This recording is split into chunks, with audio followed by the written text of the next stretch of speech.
Peace, peace, peace. Let's get to it. Let's get to it, beautiful people. If you're just getting off work, welcome. Hope you had a good work day. Wherever y'all at in the world, hope all is well on my end. Work as usual, right? Today is Wednesday. We like Wednesdays. Why do we like Wednesdays? Because if you are unaware, we run a private community filled with land investors, right? Filled with students that we teach how to land invest, how to be successful in this space. And we train every Wednesday, 7 p.m. Eastern Standard Time. So in about an hour and a half, I'll be on a Zoom call for about 2 hours with my private community. So we always look forward to that. Somebody said, "Are you prior military?" No. Do I come off as very militant? Right? She said, "I love you guys. Happy Wednesday. Appreciate you. We love you back." Right. So Wednesdays we get the opportunity to train with the community. What does that look like? What does that feel like? That looks like they come with their deals. We evaluate their deals. We give our opinion on what they should do next. We give our opinion on whether they're good deals or they're not good deals. So you're in this as an isolated individual investor, but you're not alone buying deals. We have your back in that regard, right? That's why we say the information on us, the execution is on you. We'll provide you with the material. We'll point you in the direction. We'll say, this is how you do this. This is how you get it done. It's up to you to go and get it done. And then we'll be there with expert opinion to say good deal or bad deal. Everything happens on those training calls. Tonight we'll do live. I have some personal calls. That's why I say we're in it with you, right? We're handling business alongside with you. So what do you think we give to you? We give you the things that work for us. So tonight I reserve my calls that I have to call back for people that want to sell land. I purposely reserve those calls for the training tonight. Why? Because I want them to be able to hear and experience how we handle ourselves on the phone. I never know. These are live calls. I don't know what the people are going to say back, but I want them to be live so you can or they can visualize themselves going through the same exact thing, because a lot of times it's comforting to see somebody that may look like you do a thing. Then it lets you know, oh, that was pretty simple.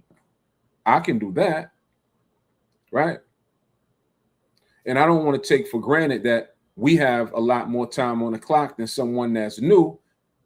So for us at this point, it's rather, I won't say it's simple, but it's something that we're used to. In the beginning, I was uncomfortable taking phone calls. I was uncomfortable talking to sellers that wanted to sell land. And the reason was because I wasn't that knowledgeable of the space. And I didn't want someone to stump me with a question or stump me with a terminology that I was unfamiliar with. But time brings forth experience. Experience brings forth a level of comfortableness. And here we are. And now we can joust with the best of them. We're very good at being able to smoke out situations and smoke out what's going on with deals. Right? We just listen, like listening, and always listen. Get them to talk and always listen to what they're saying. Then you can start to spell out what's going on with the deal, why they want to sell, what were they doing with the land. We learn a lot by just listening. You have to know what questions to ask to pull out the information that's best useful for us. So those are some of the things that go on our training, and we always look forward to it. Topic for today was or is, I don't even know if I put it on the screen. Oh, let me change this. That's why he put, I'm sorry, Kevin Russell. It says comment boot camp. Let me get that off the screen. The boot camp is over. Let me get that out of there. Hide that. No boot camp. Boot camp is over. I apologize. I do apologize. So let me put another banner down there. We say these things, right? And the reason the boot camp is over, the boot camp, and we're super transparent with everybody. the boot camp, in my opinion, it went well for those that showed up.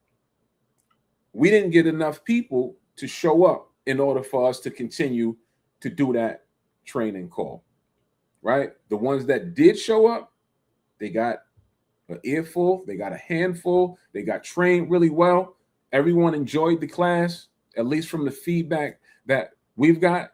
But at the stage that we're personally at, for us to have to promote classes for a week and a half and have a low show up rate or the attendance is low, that it really isn't so helpful for my personal business. We can spend more time focusing on doing other things. That's why I said, like, when we do these classes, you should probably, or whomever's on the other side, you should probably show up, because if you don't, then we won't do them. And we have plenty of things that we can focus on to that make sense for us. Like, we just don't enjoy just doing classes, and it's not conducive to growth. Financial growth, very transparent. Acre Boys need to be compensated.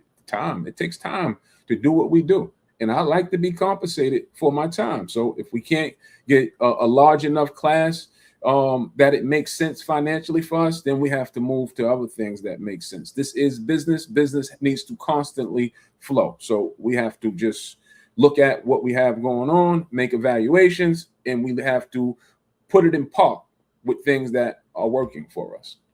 So we'll come up with something. I'm just not sure what it will be next, but we'll come up with something, and we'll put it out. I don't think you can find anybody. In fact, I don't know. I don't know if you'll find anybody as transparent, because I don't know what other people do. I'm in my world. I'm in my lane. I'm in my bubble. I'm not looking through nobody else's window. I don't know what's going on in their business. I only can speak for myself in my business and what my data shows me. It's a lot, right? We have an audience, organic. We don't run ads. Have we ever? Yes, we have, when we do our challenges. But this is all organic, right? This whole audience is organic, meaning that, this is just us on the clock on a daily basis, providing information. You like it, you follow, some come into the community. That's all that you're seeing. So data supports what our next move should be. We appreciate everybody, but to keep the lights on comfortably, we need to be comfortable, right? Just being totally transparent. We need to be comfortable in order to do more. What does doing more look like? Going out and finding land in the backgrounds. What we ultimately would like to do is we would ultimately like to begin to invest with community members. What investing with the community members look like? That means everyone pooling money together. I've been saying this, and I don't say it on a public platform, but I say it to my private community often. We should all be investing together so we can do bigger deals. More money, bigger deals, right? Now, when I'm on social, I'm not an idiot. I know why we don't invest together. I've been this shade of color my whole life. I'm in the culture. I'm of the culture. I know why we don't do it. But what are we going to do? Continue to look at what not has worked and say we give up? Or are we going to try to find different ways of doing things? Right? I don't believe that it can't be done. I believe that you have to, first and foremost, you have to find the right people to do it. And when I say the right people, I had a conversation with a young lady, and she put a team together. You may have heard the story where it was 19 families that put money together to buy like 97 acres in Georgia. And I put a post out about how we should invest or could invest with each other. And she responded on the post, and she said that, it crushed her when that didn't work out for them, that piece of land that they bought together. Ultimately, their plans didn't work, right? It crushed her, is what she stated. She stated that she'll never do it again with 19 different people.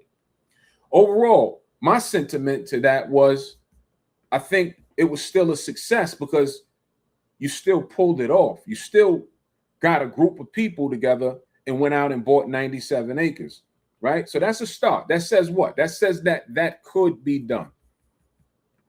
That's what that says. My rebuttal was, because I know better, is I don't believe there ever should be 19 heads That's bad, right? It could be 19 people. It could be 1,900 people. It could be 19,000 people involved investing. But it should not be that many heads making decisions. That is a nightmare. That is a disaster waiting to happen. Too many egos, too many opinions, and trying to get. That's like we run into this in our community or in our business often when we run into a family and it's family land, and there's more than 3 people that have to make the decisions. Air property, more than 10 people that have to make a decision. You're never going to get a deal done.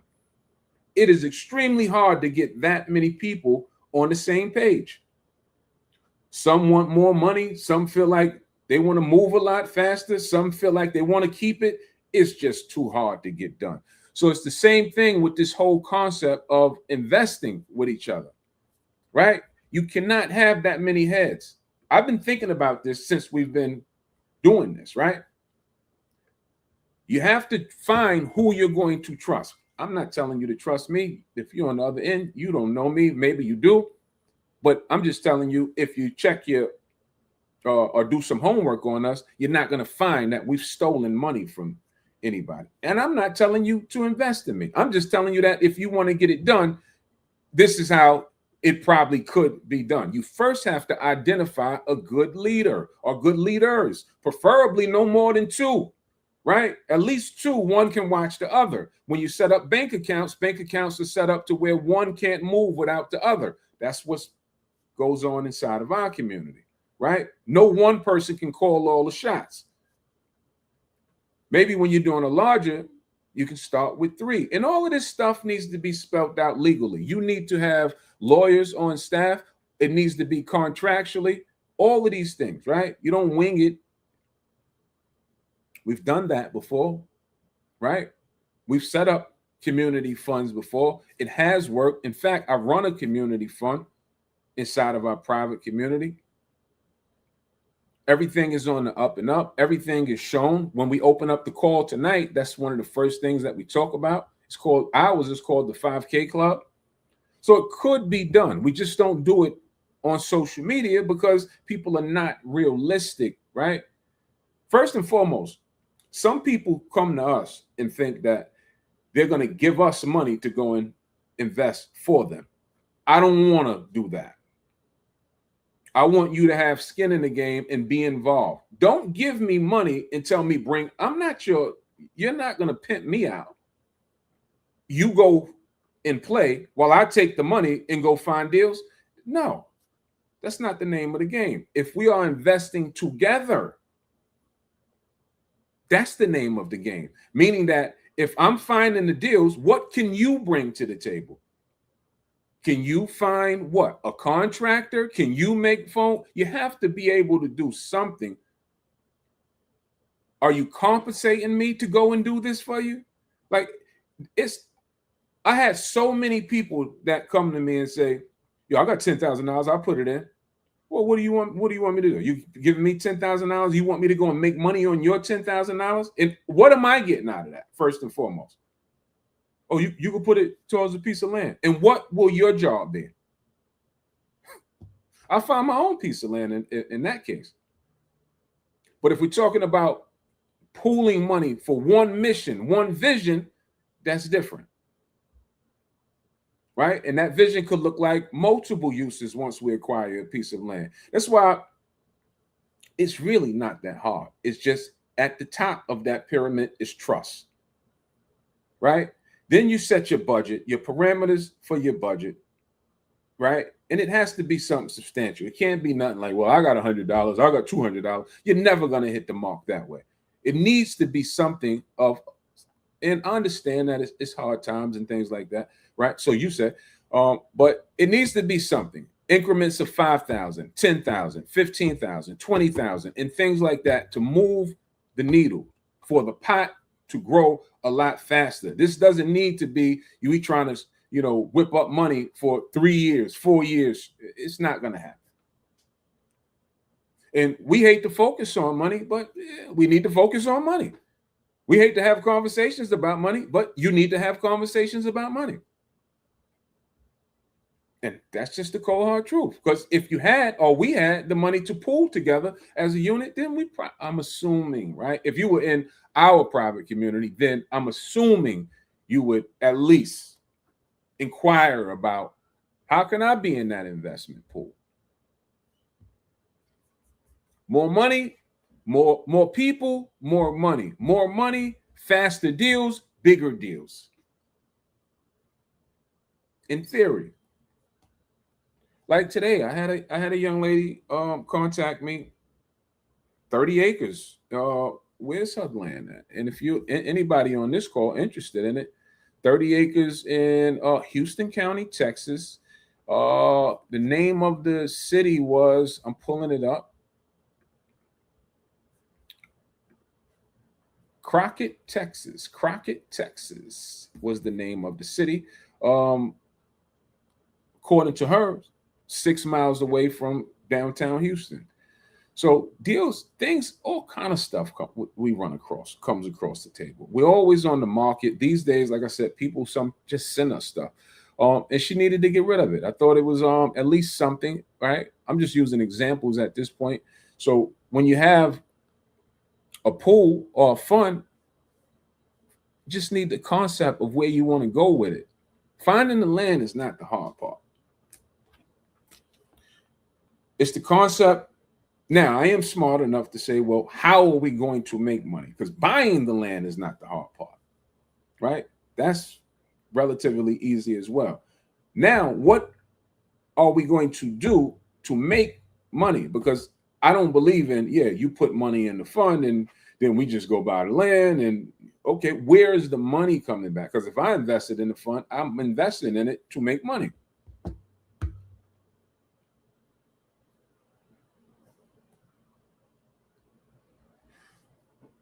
Cameron said, I have the land with a house on it that needs refurbishment. It's space to build more houses. Now I need the funding to do it. Oh, did you try traditional banking? Drop, because I like to know this, Cameron, because a lot of people come to us with these kind of scenarios. Like when you say you need the funding to do it, this sounds like a personal property.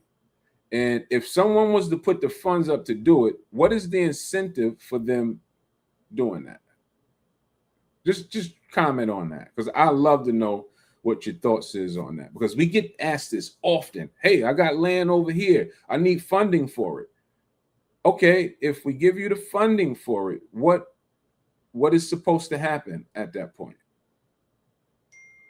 That's where I get, and then when I ask the question to these people that come for the funding, it's not a solid game plan, because you can always find the money, right? It's all kind of investors, there's all kind of people that's willing to make money, but it needs to be spelled out. It needs to be clear of what will be done and how the return would be. Like even when we're on the market, we still to this day, we use other people's money. But when I take a deal to an investor, it's tight. It's spelled out. All the information of it is right in front of them. What the comps is, what we could potentially sell for, what's our starting list price, and all of those things. So it's easy for them to make a decision.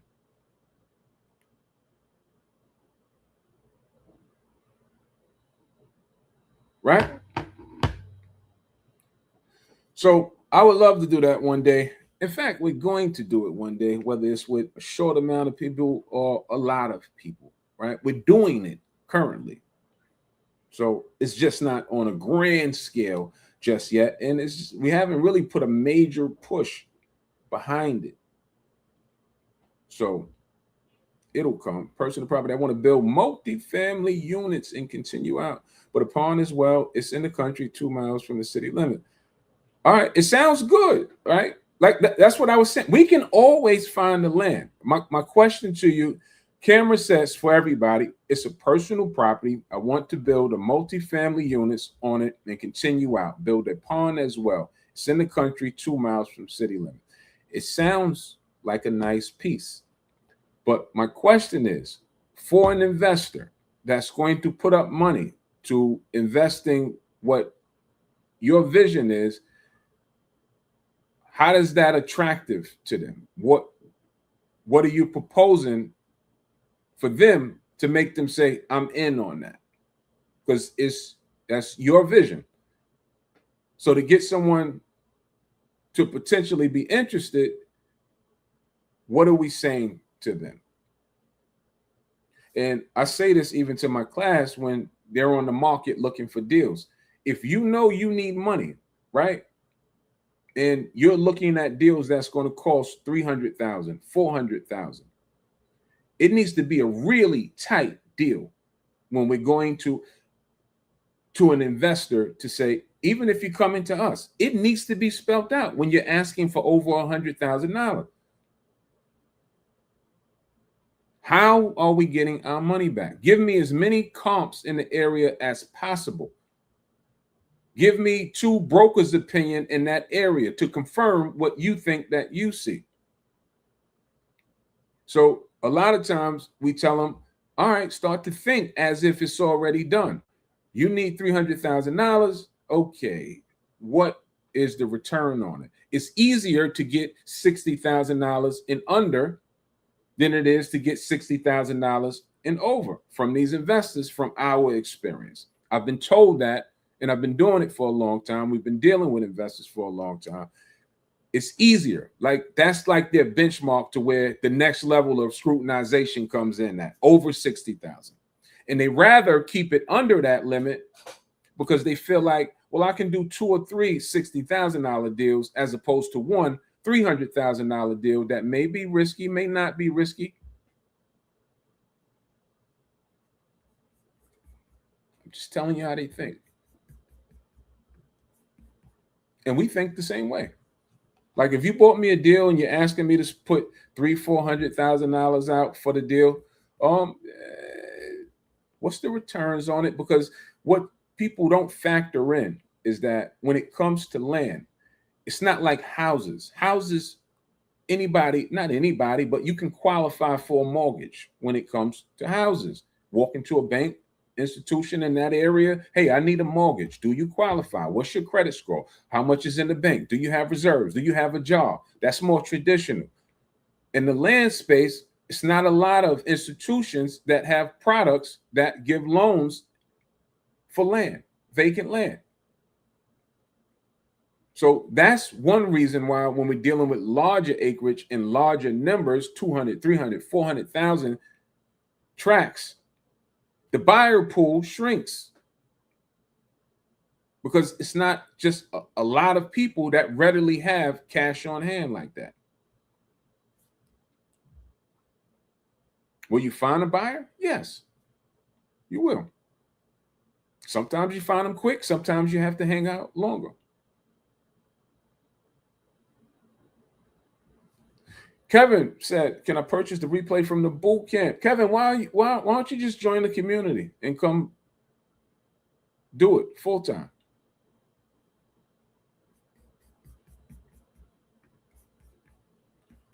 All right, so that's what time it is. I got an hour before this class. Text 516-540-0716. And if you're serious about land investing, you'll get a text back. Some questions will be asked. And if everything is everything and you're serious about doing some land investing, then you'll be pushed or moved to a personal call with myself or my partner, and we'll answer questions. We're looking for like-minded people that comprehend what we're putting down, that's ready to get started. This space is wide open. It's relatively still a ground floor opportunity. It's a lot of things that could be done. More importantly, moving or looking towards the future for us, we're looking to really build a strong community of investors that we can, as I started and said earlier, that we can pool money together and start doing projects, outdoor venues. I did a post today about an outdoor concert venue. I don't understand that, right? I don't get the rappers and the entertainers. Maybe they don't know. Maybe they don't know. But this is why we're here, to bring awareness of what this space offers, because I put a post up. It's on my wall. And if you haven't seen it, it was before this whole Acre Boys thing. Yeah, yeah, yes. Before this whole Acre Boys thing, by trade, I was a union stagehand worker, meaning that I set up concerts. We set up shows, right? We set up shows all throughout the city. We set up shows on Long Island. We set up shows in Westchester. Wherever a concert was, local one was my union. We went. We set up the shows, right? And I was, which is funny, but I was a rigger. If anybody knows what a rigger is the guys that go in the air. When you go to a concert, look in the air. You'll see a bunch of stuff in the air. You'll see lights, you'll see speakers, you'll see everything that goes up in the air. Truss, all of those things, right? Who sets those up? How do they get up there? Riggers come in first. Riggers set those things up, right? Most people are unaware that, like, when we do outdoor venues, like outside of an arena, outside of a stadium and things like that, this is just an open plot of space and an open plot of land that we're pulling up on.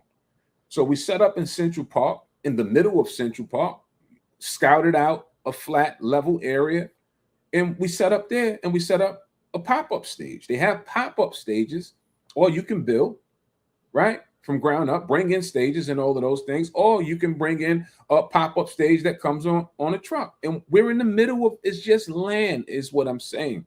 It's just vacant land.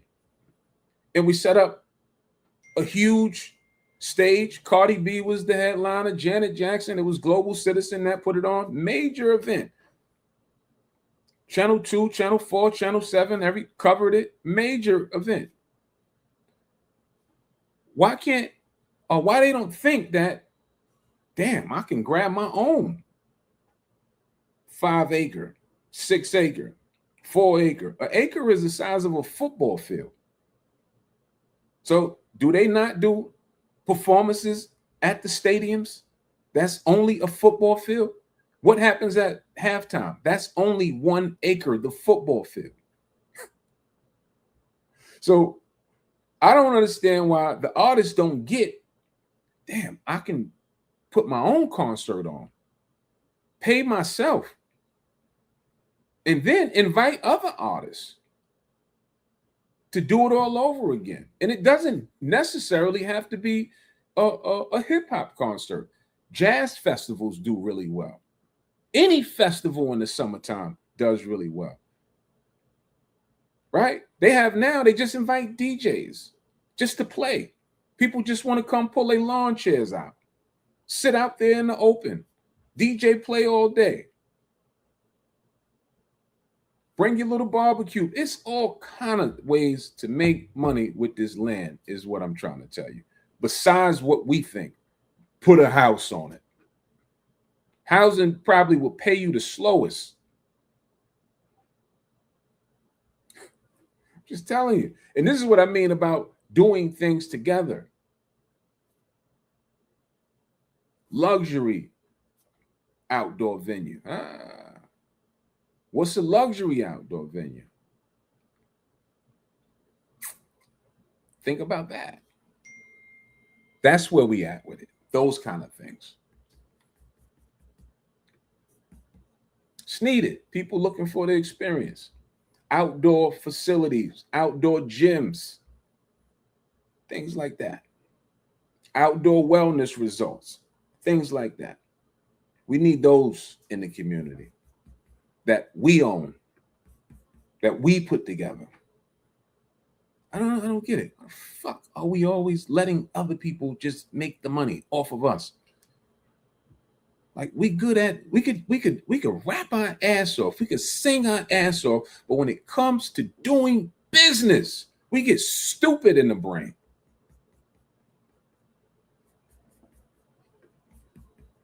Oh, let Live Nation do it. No. We could do it. I don't know. Y'all talk to me. Help me out. Help me understand. We can create, we can rap, we can sing, we can dance. That's called the court jester.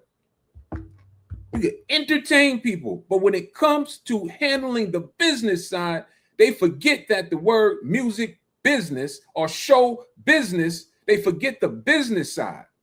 They could put the show on, they could do the music, but they can't do the business.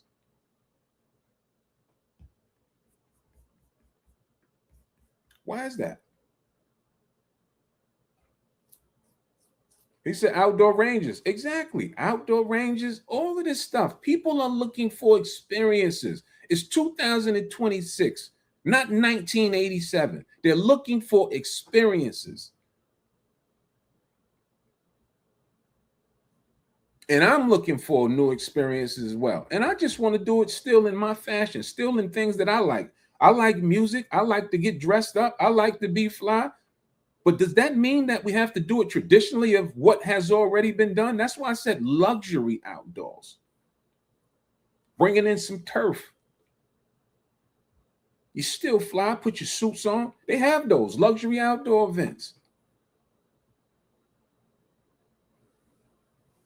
You don't have to come out. See, we think that when I start talking about all this outdoor stuff, you have this image in your head of what it should look like. It's what you want it to look like. That's why the Acre Boys do so well, because we don't look like what you think we should look like. And then when we start speaking about it, then you hear that we're knowledgeable of what we're talking about. It doesn't match up with what you think the look of the average land investor is. So that's the magic behind why our word has moved so fast. How the fuck they know all of this stuff? What do I need to be walking around in suspenders?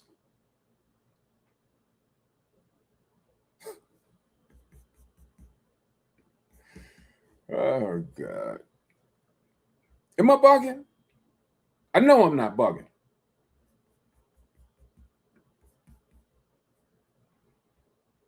If you text it, I did get the text. It is a real number.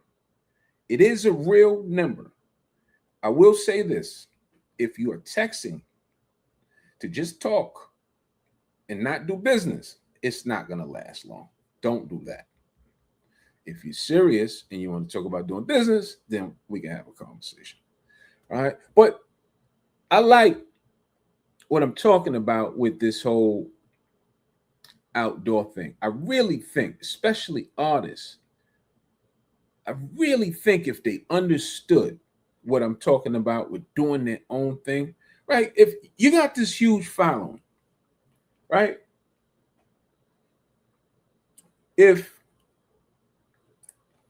Jay-Z did Yankee Stadium and sold it out, right? How it works is clearly he has to pay for the venue, right? Yankee Stadium going to hit everybody pockets, even for a bottle of water, probably $12, $14, or maybe 20 somewhere, right? Right? You got to pay for staffing, security, all of that. That's all Yankee Stadium involved. It's all in the price, right? And I'm using Jay-Z because that was the latest big concert. Now, if Jay-Z had an outdoor venue, let's just say 10-acre, 20-acre venue, let's say he bought a plot of land in Fulton County, Georgia, and he pulled up, put his own money up, bring in stages, make it a nice venue for people to come to. Are the people still going to show up or not? Is the question. Drop it in the comments.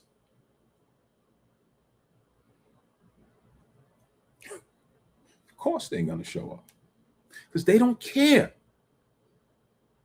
The headline is Jay-Z, not Yankee Stadium. He could have went anywhere and did a concert. Anywhere.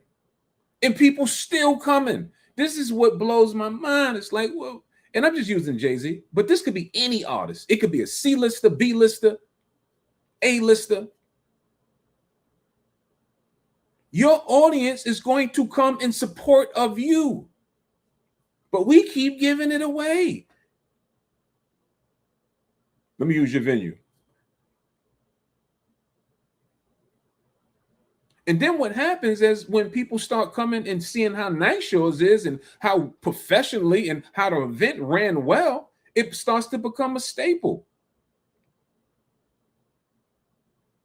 You know, when we do something and the shit is fly, then everybody want to do it.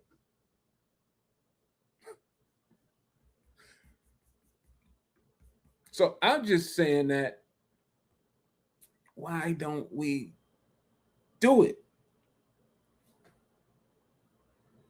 Y'all heard of Woodstock, right? What is Woodstock? Just a piece of land. They pulled up on and invited some artists out there to perform, rock out, jam sessions. There's a video of DMX. You should look it up on YouTube. I don't know what country he in, but oh my God, it looked like it's about 500,000 people out there. I've never seen that many people at a concert. And it's all outdoors. Vacant land. It's like 500,000. Anybody seen that video? It looks crazy. How much money did they make off of that venue?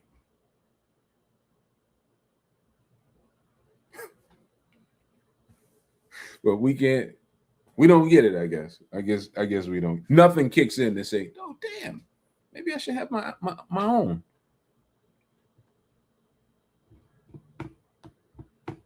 Then the beauty about an outdoor venue is it's not like a structure. It's not like, what do you think when we put up shows up in Central Park, in the middle of Central Park?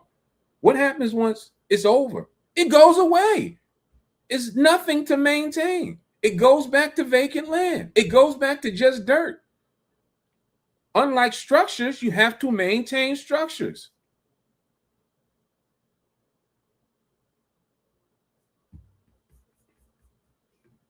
When Woodstock was over, what happens? It's over.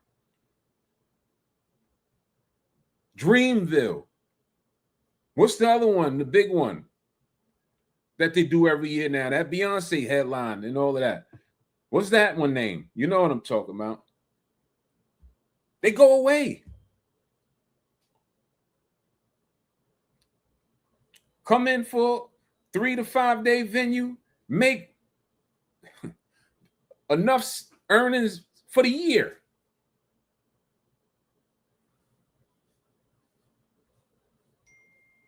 Then there's nothing to maintain.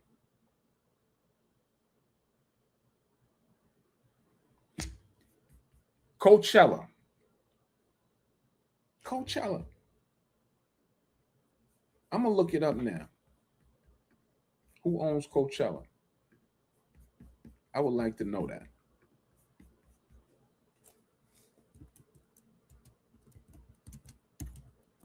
I would really like to know that.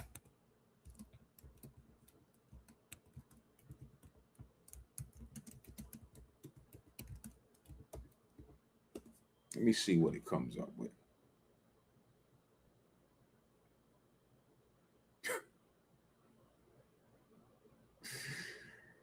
Oh, God. Of course we don't own it. We could perform at it. Shucking and jiving. Of course we don't own it.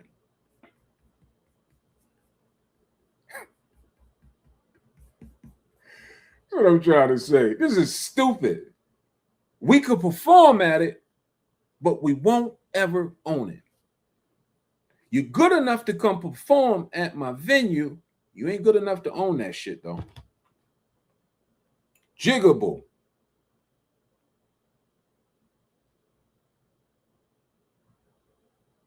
And meanwhile, they don't have an event if your name ain't on it.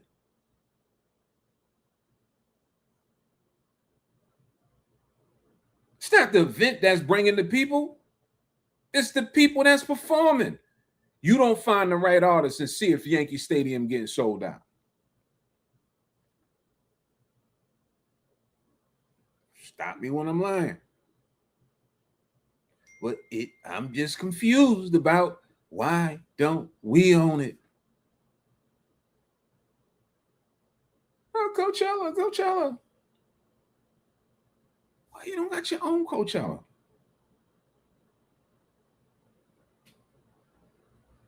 Big shout out to J. Cole. I believe that Dreamville function is his.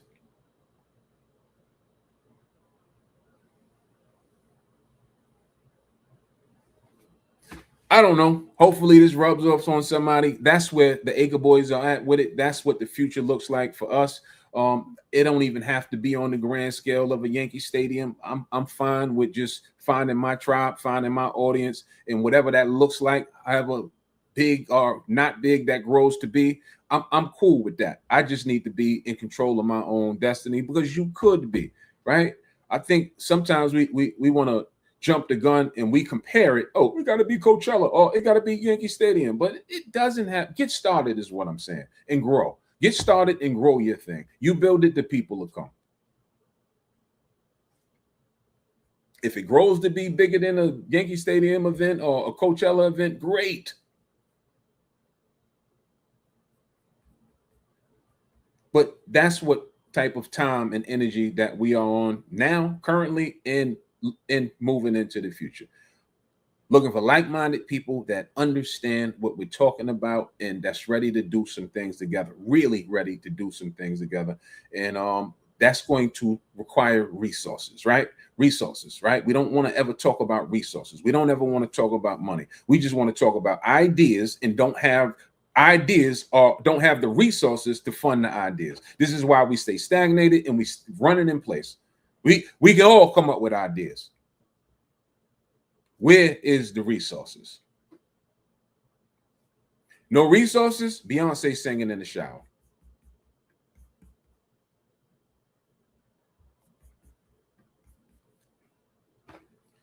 All right, I do got to cut out. I got a class in 45 minutes. If you did text, we'll respond to the text. If not tonight, first thing tomorrow morning. Um, and here we are, people. Good talk. 42 minutes later. Oh, have mercy, you running your mouth, boy. All right, y'all enjoy the rest of the evening. Peace, love.